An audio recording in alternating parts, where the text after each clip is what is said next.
자, 이어서 세 번째 할 활동은 진짜 컬링과 같은 게임을 해볼 건데요.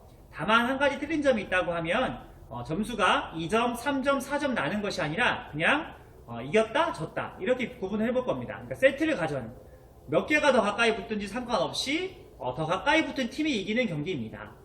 이 다음에는 우리가 점수를 세보도록 하겠지만 지금 세 번째 단계에서는 누가 더 가까이 보내는지를 겨루는 경기로 한번 가져가 보도록 하겠습니다. 먼저 이번에는 빨간 팀이 먼저 성공을 하도록 해보겠습니다. 자, 어차피 쳐낼 거기 때문에 굳이 가운데 들어가지 않아도 상관은 없죠. 물론 뭐 가운데 들어갈 수 있으면 좋긴 하겠지만 후공팀이 쳐낼 수 있다고 한다고 하면 컬링은 먼저 공격하는 팀보다 나중에 공격하는 팀이 훨씬 더 유리하잖아요. 왜냐하면 쳐낼 수가 있고 맨 마지막 투구에 의해서 승패가 결정되기 때문에 내가 앞에 잘 막아놨다고 하더라도 맨 마지막 투구가 빈자리를 찾아서 버튼에 더 가까이 들어갔다고 하면 그 투구에 의해서 이길 수 있는 거잖아요. 컬링은 뒤에 공격하는 후공팀이 굉장히 유리한 겁니다. 그렇기 때문에 우리가 이것을 할 때 굳이 맨 가운데 들어가지 않아도 돼요. 우리가 각 선수의 역할을 봤을 때 리드의 역할은 투구를 정확하게 보내는 것이 아니라 가드를 좀 더 잘할 수 있는 선수를 찾는 거였지 않습니까? 그렇기 때문에 첫 번째 선수는 4명 중에서 첫 번째 선수는 비교적 부담이 없이 가까이, 그렇다고 넘어가서 보내는 것은 정말 좋진 않아요.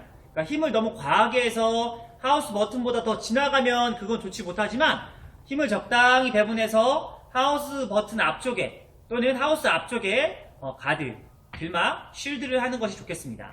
자, 첫 번째 투구 가보겠습니다. 가드를 앞쪽에 세웠습니다. 자, 상대팀은 가드를 앞에 세웠고요. 이제 파란색 팀은 저 앞에 있는 가드를 쳐내거나 아니면 가드를 피해서 하우스 안쪽으로 드로우해서 보내는 방법이 있겠습니다. 자, 일단 저 가드가 약간은 거리긴 하지만 옆쪽으로 피해서 한번 좀 더 붙여보도록 하겠습니다. 네, 현재 버튼에는 파란색 팀이 조금 더 가깝게 들어갔습니다. 자, 빨간색 팀은 애써 가드를 쳤는데 파란색 팀이 가드를 피해서 옆으로 드로우를 했습니다.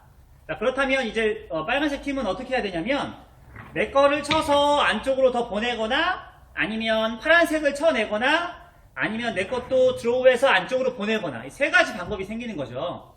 자, 다시 한번 말하겠습니다. 내 거 스톤을 쳐서 앞쪽에 있는 가드 스톤 쳐서 안쪽으로 보내거나 파란색 쪽을 테이크아웃 하거나 아니면 나도 드로우해서 좀 더 안쪽으로 들어가거나 할 텐데 저는 이번 빨간색을 이용해서 앞쪽에 있는 우리 편 가드를 피해서 파란색 걸 쳐내고 가급적이면 쳐내고 제 것을 안쪽으로 들어갈 수 있도록 해보겠습니다.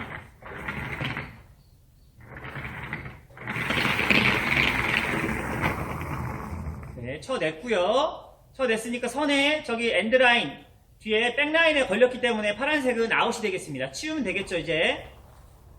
자, 방금 빨간색 팀이 우리 쪽 파란색 팀 것을 쳐내서 우리 거 파란색이 뒤에 백라인 밖으로 나가서 테이크아웃 됐습니다. 지금 하우스 쪽에는 상대팀 빨간색이 2개가 있는데요. 이러다 보니까 굉장히 불리하게 되겠죠.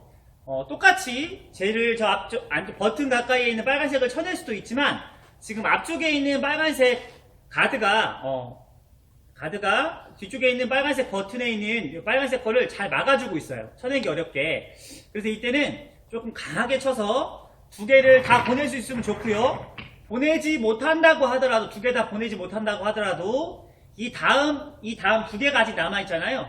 2개를 위해서 앞에 있는 가드를 벗겨주는, 가드를 제거해보는 걸로 해보겠습니다. 좀 세게 쳐야 되겠죠. 그러려면 2개 다 더블 테이크 아웃이 되면 좋겠지만 그렇지 않더라도 하나는 없앨 수 있으면 좋겠습니다. 네, 지금 일단은 우리 편도 스톤이 백라인 아웃으로 나가서 아웃됐고요. 상대편 것도 아웃됐고요. 그리고 원하는 대로 일단 빨간색을 한쪽으로는 보냈습니다. 자, 보냈습니다. 근데 원래대로 한다고 하면 이 게임판 선에 물리게 되면 스톤은 아웃이지만 지금 여기는 이것을 약간 더 넓게 써서 일단 선에 걸려있다고 하는 것으로 해보겠습니다. 자, 실제 컬링 경기에서는 옆쪽에 사이드라인에 스톤이 닿으면 그것은 파울로 아웃이 되거든요. 그런데 우리는 지금 하우스 가까이에 이것을 붙여놨기 때문에 어쩔 수 없이 그냥 일단 살아있는 것으로 가정을 해보겠습니다. 자, 지금 보시는 것처럼 상대편 파란색이 우리 편 빨간색이 가드스톤을 쳤고요. 또한 가드스톤 뒤에 있는 버튼까지 쳐내가지고 안에 하우스가 거의 비어있는 상태가 됐습니다. 자, 그러면 이제 저희는 고민해야 될 게 뭐가 있냐면 다시 가드를 세우느냐 아니면 가드를 무시하고 안쪽에 버튼 쪽으로 노리느냐를 결정해야 됩니다. 자, 그것은 스킵을 포함한 이 팀원들이 상의를 해야 되는 거거든요. 그냥 혼자 결정하는 것이 아니라 팀원들이 반드시 이것을 어떻게 할까 상의를 하는 겁니다. 컬링에서는 싱킹 타임이라고 하는 게 있습니다. 싱킹 타임은 뭐냐면 일종의 작전 타임인데요. 컬링 중간중간에 멈춰서 자기네들이 어떻게 할지 상의할 수 있는 시간이 주어집니다. 4인제 경기와 2인제 경기에 따라서 싱킹 타임이 다르긴 하는데 보통 30분을 전후해서 시간이 주어집니다.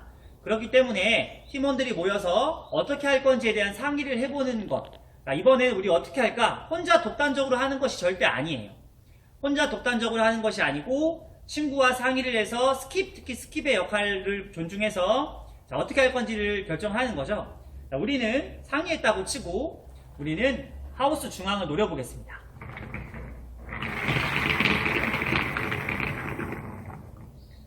자, 비교적 잘 가까이 간 것 같습니다. 자, 지금 빨간색 스톤 쪽이 하우스 내에 2개가 있습니다. 자, 이제 파란색 스톤이 할 차례인데요. 파란색 스톤은 저기 빨간색 스톤, 버튼 가까이 있는 빨간색 스톤을 쳐내고 그 자리에 머무르는 히트 앤 스테이 기술을 쓸 수 있으면 참 좋겠죠. 정확하게 두 스톤이 정확하게 딱 맞으면 이것은 지나가고 정확하게 딱 맞으면 지나가고 멈춥니다. 이게 히트 앤 스테이인데 비껴 맞으면 서로 비껴나가죠. 이렇게 있는 게 정확히 딱 맞으면 합동이 되게 맞으면 그 자리를 뒤에 있는 힘이 전달돼서 앞으로 보내고 얘는 그 자리에 머무릅니다. 근데 만약에 이 각도가 조금이라도 틀리게 맞으면 비껴진 각도만큼 서로 비껴져서 힘이 전달되거든요. 그것을 잘 활용을 해야 됩니다. 자, 그러면 일단은 파란색은 앞에 있는 버튼에 가까이 있는 빨간색을 쳐내고 머무르는 hit and stay 전략을 써보겠습니다. 자, 얼마만큼 될지는 모르겠지만 힘 조절도 신경을 써야 되겠죠. 너무 세게 치면 반발력 때문에 도망가니까요. 자, 일단은 작전대로 버튼 가까이에 있는 것이 지금 현재는 파란색 스톤이 되었습니다. 자, 이제 마지막 스톤의 역할이 됐는데요. 마지막 빨간색 팀에서는 결정이 2가지가 되는 거죠. 저기 가까이 있는 파란색을 쳐내거나 또는 파란색을 피해서 파란색 안쪽 버튼 가까이에 드로우해서 보내거나를 선택하면 됩니다. 자, 그런데 만약에 저것을 쳐낸다고 하더라도 파란색을 좀 세게 쳐낸다고 하더라도 하우스에 아직 우리 편 빨간색이 남아있기 때문에 우리 편이 버튼 가까이에 있는 1번 스톤이 될 수 있거든요. 그렇기 때문에 빨간색은 결정을 하긴 해야 되는데 그렇게 될 경우 1번이 스톤에서 너무 멀리 있잖아요. 버튼에서 너무 멀리 있잖아요. 그러면 그 다음 팀인 파란색이 가운데를 공략하기가 너무 쉬워진단 말이에요. 자, 그러면 우리 팀은 어떻게 해야 되느냐? 자, 저것을 쳐내고 가장 이상적인 것은 쳐내고 그 근처에 머무르는 겁니다. 쳐내고 머무르는 것. 근데 그게 쉽지는 않겠죠. 그래도 최선의 경우는 쳐내고 머무르는 겁니다. 근데 너무 살짝 쳤을 경우는 어떻게 될까요? 오히려 내 것이 뒤에 거를 쳐내서 막아주고 파란색이 한가운데 들어갈 수 있는 경우가 될 수 있단 말이에요. 그러니까 마지막 스톤에서는 경우를 굉장히 잘 생각해야 돼요. 그렇기 때문에 어려운 거죠. 자, 한번 저는 마지막 전략으로 파란색을 쳐내고 빨간색이 머무르는 히트 앤드 스테이 작전을 한번 써보겠습니다.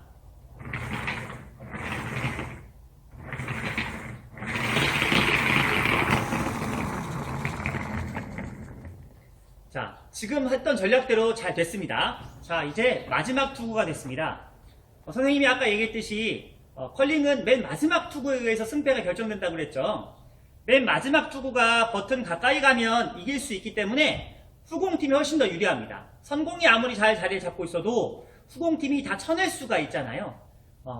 맞고 쳐내고 맞고 쳐내고 맞고 쳐내고 그렇게 되면 드로우가 됩니다. 그러니까 만약에 하우스 안에 어느 팀에 스톤도 없다고 한다고 하면 그거는 블랭크라고 해서 두 팀 다 그대로 다음 이닝, 그 엔드는 끝이 나요.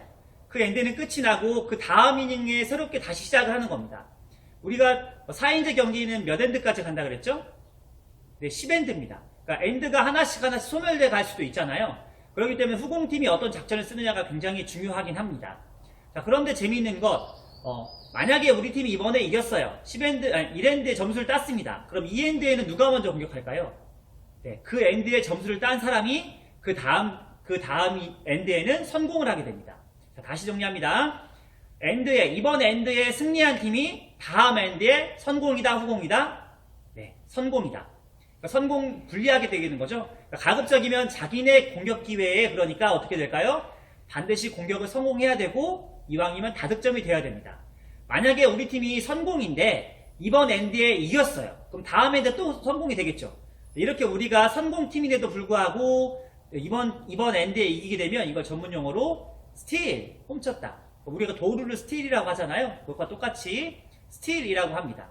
자, 잘 기억해 두시기 바랍니다. 자, 그러면 이번에 파란색이 결정할 것은 선생님이 볼 때는 빨간색을 쳐내고 그대로 머무르는 hit and stay 또는 빈 공간이 많이 있잖아요. 하얀색까지만 들어가면 이길 수 있잖아요. 그쵸? 버튼에 얘네들 지금 빨간색 팀이 두 개 다 빨간색 하우스의 빨간색 타겟 쪽에 있기 때문에 상당히 멀리 떨어져 있는 거거든요. 하얀색까지만 들어가면 이길 수 있기 때문에 선생님은 이번에 굳이 다른 쪽 손을 건드리지 않고 가운데 쪽으로 조금 더 가까이 가보는 전략을 짜보겠습니다. 네, 앞에 있는 가드에 걸리긴 했지만 그래도 무난하게 앞에 스톤까지 들어왔습니다. 그래서 제1 스톤, 버튼에 제일 가까운 스톤이 후공을 했던 파란색이 됐습니다. 이렇게 되면 파란색 팀이 이긴 걸로 결정이 되겠습니다.